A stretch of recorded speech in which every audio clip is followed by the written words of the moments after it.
There's definitely no place for panic, even when it's 2 sets down. A sprained knee and his last game are done. No smash it, but then is the goal. Just one thing to do. I respect the big Nole.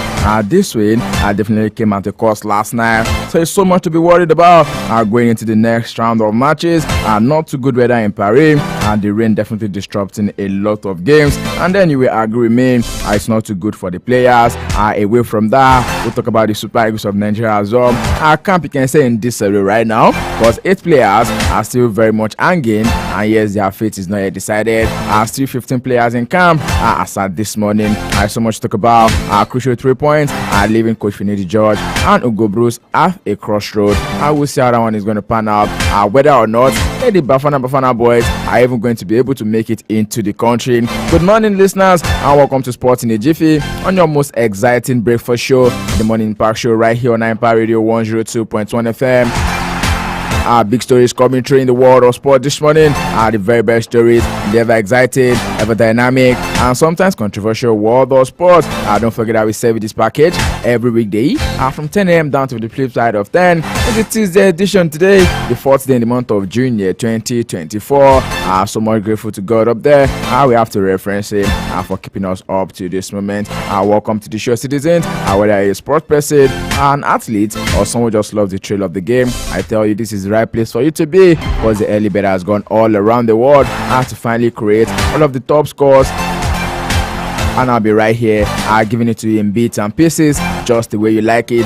Tiptoeing through all of the major stories this morning. I say so much to talk about, so much to look into. And yes, definitely, we'll be starting from the home front. Ayodeji Ajiboye is my name, and I'm reporting for duty this morning. To the switch of the net right now. Let's get the show on the road.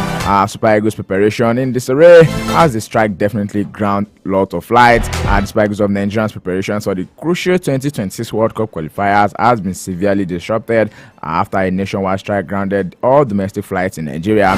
Key players including Ademola Lookman, Alexander Iwobi, Maduka Okoye among those stranded and unable to reach Uyo in time for the matches against South Africa on June 7 and Benin Republic on June 10. A host of Super Eagles stars including Oluwaseun Ajayi, Calvin Bassey and Paul Onachu are stuck at various airports across the country. The grounding of flight has left the team's travel plans in chaos, hampering their preparations for the critical World Cup qualifying double-header. Don't forget that the industrial action led by major aviation unions follows a directive from the Nigerian Labour Congress and the Trade Union Congress to embark on an indefinite nationwide strike. However, all domestic flights were altered from early yesterday morning, were severely impacting the Super Eagles' ability to gather right there in Uyo. Talking about this being a major setback for the Super Eagles and their new coach Finidi George, because time is definitely running out before the qualifiers. The team must be together to train and build enough cohesion ahead of that particular game. And yes, so much to talk about, so much to look into, talking about the Super Eagles of Nigeria. And yes, just said today, it's now official that the Super Eagles of Nigeria will be done in a new kit, a fresh kit ahead of the qualifiers. And then if you make it to the World Cup, definitely we'll be seeing some form of new kit for the Super Eagles of Nigeria. Just like we mentioned on the Sports Up show yesterday evening, new kit, new anthem. What a way to go into it. And yes, away from that, talking about other sports on the show this morning.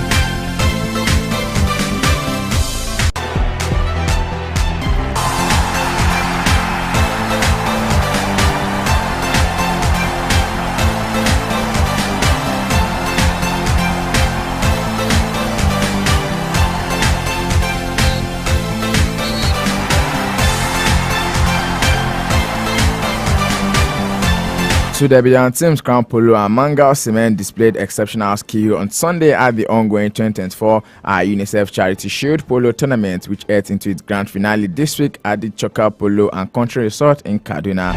In the first stage of this prestigious tournament, Crown Polo from Jos and Mangal Cement emerged as champions, securing the Cup and the UNICEF Cup respectively. Both victories marked the first major triumph in the event, following closely contested finals, with Katsina Mangal Cement clinch a narrow 6-5 win against the favored Kano MSR Bua team. And just as defending champions, Access Bank suffered a loss, falling to 10 to 10.5 to Crown Polo in an exciting final that concluded the first week of the tournament.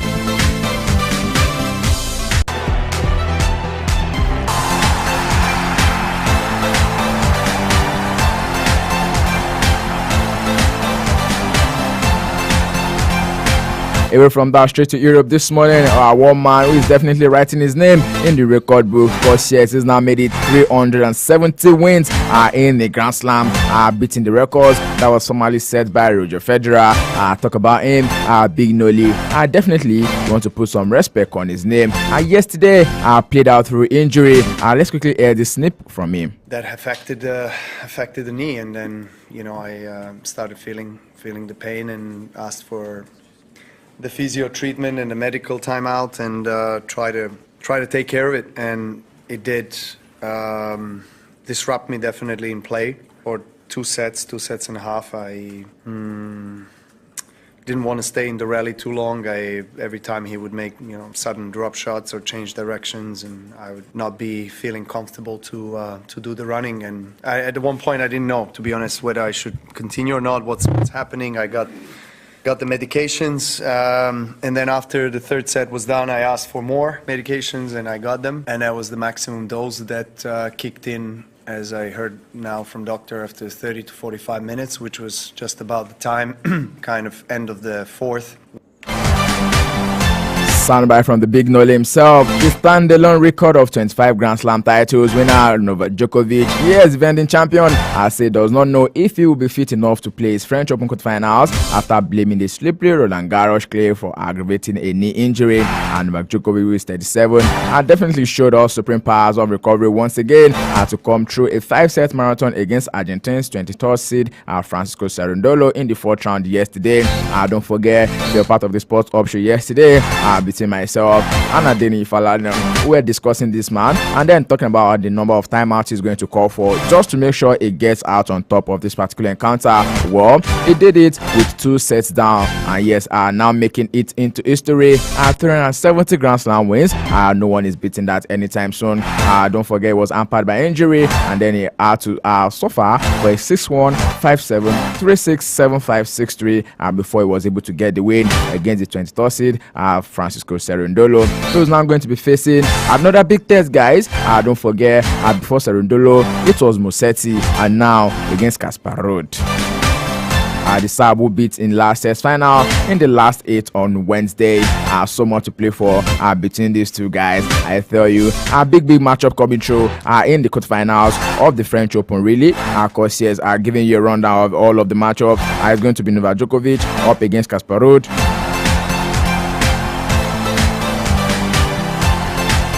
And the 4th round of match with Cerundolo, we started yesterday at about 4 p.m. on local time, little over 36 hours after his previous contest against Lorenzo Musetti, which finished at the dawn of Sunday. That's about 3:07 a.m.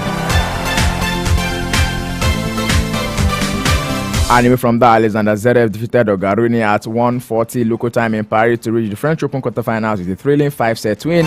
The 4th seed needed 4 hours and 40 minutes to edge past Ogaruni of Denmark 4-6, 6-1, 5-7, 7-6, 6-2. And for the second match in 3 days that finished in the early hours of the morning at Roland Garros. Just like I mentioned, Novak Djokovic on as well, wrapping up a 5-set victory against Lorenzo Musetti at 3:07 a.m. on Sunday. Zverev will now face Alex Zimeno in the men's 4th round after the Australian beat 5th seed Dan Medvedev earlier on Monday. And yes, on Sunday as well, US Open champion Kogaov, who said tennis matches finishing at 3 a.m. were very much unhealthy. Zverev and Rune were supposed to be on court at 8:15 local time, but did not begin their warm-ups until 21:00 due to rain, definitely hampering their preparations.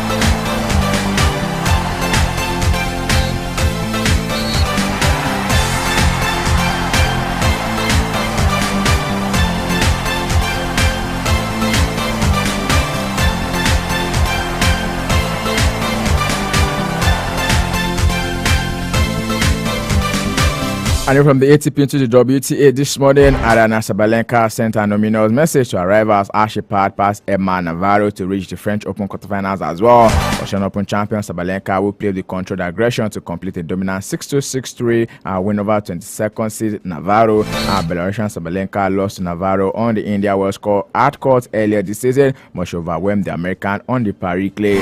She will now face Mira Andreeva in the last 8 after the Russian teenager beat Moscow-born French player Varvara Gracheva 7-5, 6-2.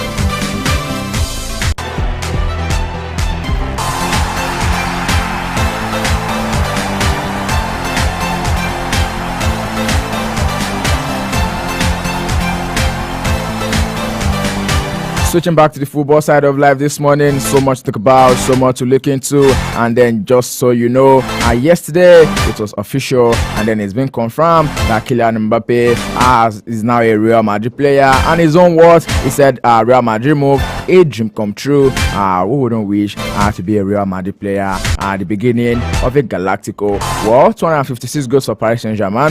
Let's see where it's going to start from.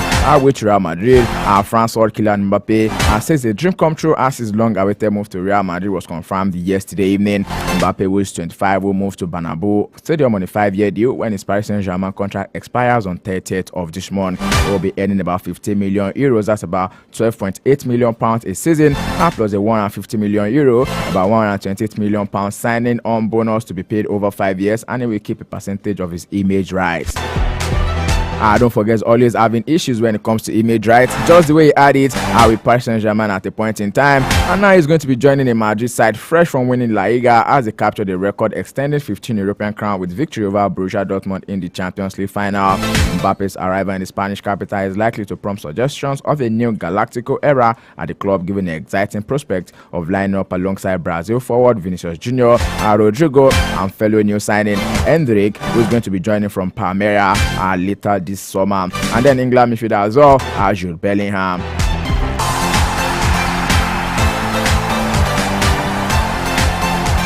And away from that, still talking about France here. Of course, talk about France. We talk about Kylian Mbappe. But then, the man is not going to be playing at the Olympics. Of course, definitely, there's Euro 2024 to look forward to. The good news really is that former Barcelona and French winger Thierry Henry has now included 2 players who are eligible for Nigeria. Talking about Mikel Olise and Leslie Ugochukwu in his professional squad for the 2024 Olympic Games. Henry also played for Arsenal, worked as an assistant manager for the Belgium national team during the 2018 World Cup and Euro 2021. He was appointed as French under-23 coach last year, and now as the French under-23 coach, Henry will be aiming to win a gold medal on home soil at the 2024 Olympics. He has selected 2 players of Nigerian descent for his 23-man squad, Michael Olise from Crystal Palace and Leslie Ugochukwu from Chelsea. Other notable players in the squad include Alexander Lacazette, Jean-Philippe Mateta. The man who definitely gave Crystal Palace a big run and a big push towards the tail end of last season. You also have Matistel and also PSG's Warren Emery, new Real Madrid star Kylian Mbappe, like I mentioned, is not included in the squad.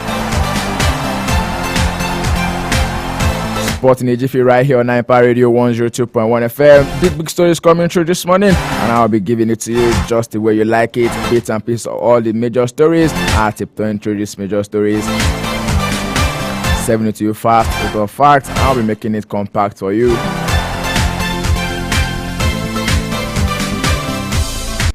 Straight into boxing talks this morning. Heavyweight Anthony Joshua has begun talks to fight fellow Britton Daniel Dubois in September. Anthony Joshua, who is 34, is expected to fight at Wembley Stadium on June 21 September and was ringside to watch Dubois beat Filip Agovic last Saturday in Saudi Arabia. Dubois promoter Frank Warren confirmed talks were definitely on the way. Dubois, who is 26, stopped Agovic in their IBF interim title fight, putting himself in prime position to be called as the next mandatory challenger to Alexander Usyk. Ukrainian Usyk has requested his IBF belt not be stripped, so the undisputed title can remain on the line when his fight against Tyson Fury in their rematch on 21 December. If the IBF decides to strip Usyk, Dubois could be elevated to a world champion, and that could then make a fight with Joshua a title bout. Joshua is in a 4-fight winning streak right now and is already a 2-time unified world champion. Just after losing those titles in successive defeats to Alexander Usyk, Joshua is now looking to rebuild himself in the fashion, producing 3 stoppages in his 4 wins.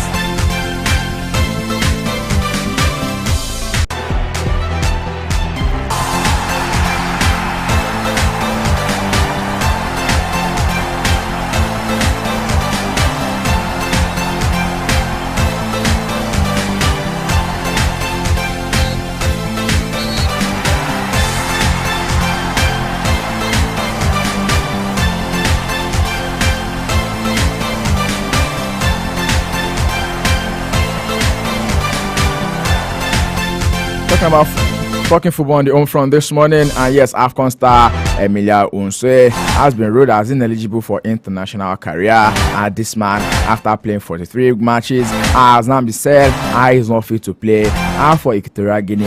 The man who came out on top, being the top scorer at the just concluded African Cup of Nations right there in Ivory Coast. And now FIFA judge have ruled that Emilio Unsue, the 2024 African Cup of Nations top scorer, was never eligible to play for Equatorial Guinea throughout his entire 11-year international career. FIFA has now published a detailed verdict to explain why its disciplinary committee last month stripped 2 wins from Equatorial Guinea in qualifying games for the 2026 World Cup in November. Unsue, which 34 scored in a 2-1-0 wins over Namibia and Liberia, and the former Spain youth and under-21 international should not have played in either game and is now banned by FIFA for 6 months from national team games. It was a repeat judgment of FIFA disciplinary verdict in 2013 that also ordered Equatorial Guinea to default 2 qualifying games for the 2014 World Cup as 3-0 losses because Unsue was ineligible. FIFA said the disciplinary judges in the most recent investigation confirmed the reason from the 2013 cases that Unsue was ineligible because he played competitive games for Spain's age group teams before acquiring his new nationality. And then it's been said that Equatorial Guinea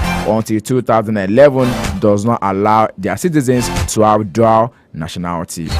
Big one here. And it's been said that the player had in fact played 26 competitive games for Spain teams from under 16 to under 21 levels across 6 years through 2011, and the 15-page FIFA document dated May 10, 2024 detailed that seemed to have been a chaotic process of over a decade between the Equatorial Guinea Federation trying to get Unsue approved.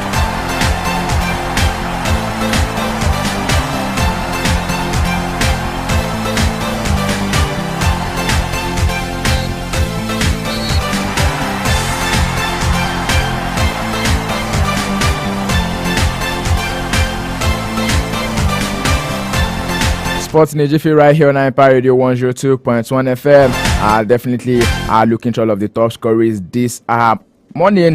Let's talk about international friendlies that went down yesterday, and that's the game between England and Bosnia-Herzegovina, with Cole Palmer definitely getting a penalty in that one. Trent Alexander-Arnold also scored in the 85th minute, with Harry Kane scoring in the 89th minute of the encounter. These are just friendlies in preparation for the upcoming Euros 2024. Cole Palmer marked his first England star by setting Gary Southgate's side on their way to victory against Bosnia-Herzegovina at the St. James Park as the countdown to Euro 2024 continued. Big games coming through, talking about qualifiers and also major friendlies around the world. Before I wrap up the show this morning, a quick bit of transfer beat, just as we have them on the back pages of the major dailies. Just so you know, the summer is upon us already, and a couple of teams I'll be looking to turn on the own, snapping up players as well as coaches. Don't forget that yesterday we brought the news to you exclusive that Enzo Maresca is now in charge at the Ems of Affair at the Stamford Bridge for 5 years with an option to extend for a further 1 year. Enzo Maresca definitely will be looking to do the miracle at the Stamford Bridge come next season. Wishing him all the very best. Hopefully Chelsea will be able to wait that long to see something good happen to their side. Talking about transfer bid this morning, it's been said that with Enzo Maresca now at Chelsea, might be a little bit tricky for every other team to sign Napoli striker Victor Osimhen.